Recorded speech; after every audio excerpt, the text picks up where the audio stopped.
Christmas, new year, Valentine ডের আড়ালে আজ কি আমরা ভুলে যেতে বসেছি সংক্রান্তি, সরস্বতী পুজো, নববর্ষ? আমাদের সংস্কৃতির সঙ্গে জড়িত এই পার্বণগুলি। সংক্রান্তিতে কয়েক বছর আগেও বাড়িতে বাউনি রাধা হতো, পিঠে পুলি রান্না করা হতো। বর্তমান প্রজন্মের কাছে এসব যেন সোনালী অতীতের কাহিনী মাত্র। লক্ষ্মী পুজোতেও নাড়ু আজার বাড়িতে হয় না, কিনে আনেন অনেকেই। স্কুল কলেজের সৌজন্যে সরস্বতী পুজো নমনম করে হলেও ঘাড়ে যেন জাঁকিয়ে বসতে চাইছে ভ্যালেন্টাইন ডে। বর্তমান প্রজন্মের অনেকে নীল পুজো, চড়ক পুজো, ভাদু ও টুসু আসলে কি তা জানতে গুগল সার্চ করে। শহরে আজ এসব অতীত নমনম করে গ্রামেগঞ্জে টিকে আছে ঠিকই, কিন্তু সেখানেও আর কতদিন লোক সংস্কৃতি ধরে রাখা যাবে তা নিয়ে প্রশ্ন উঠতে শুরু করেছে ইতিমধ্যেই।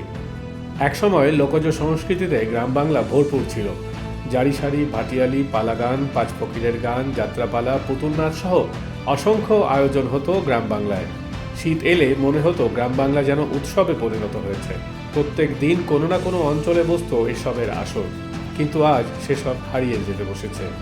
পাশ্চাত্য সংস্কৃতির জাতাকলে পড়ে ঘরে থাকা বোকাবাক্স ও মুঠোফোনের নেশায় বুঁদ আমরা গ্রাম বাংলার প্রাচীন ঐতিহ্য, রীতিনীতি ও সংস্কৃতি হারিয়ে যেতে বসেছি। এসব হারিয়ে গেলে একদিন আমরা আমাদের অস্তিত্ব ও পরিচয় সংকটে ভুগব। কারণ সেই জাতিই গর্ববোধ করতে পারে যাদের নিজস্ব সংস্কৃতির শিকড় অনেক গভীরে থাকে। আমাদের সংস্কৃতির শিকড় কয়েক হাজার বছর প্রাচীন। এই শিকড়ের লালন পালন করা আমাদের কর্তব্য। Bureau report, West Bengal live.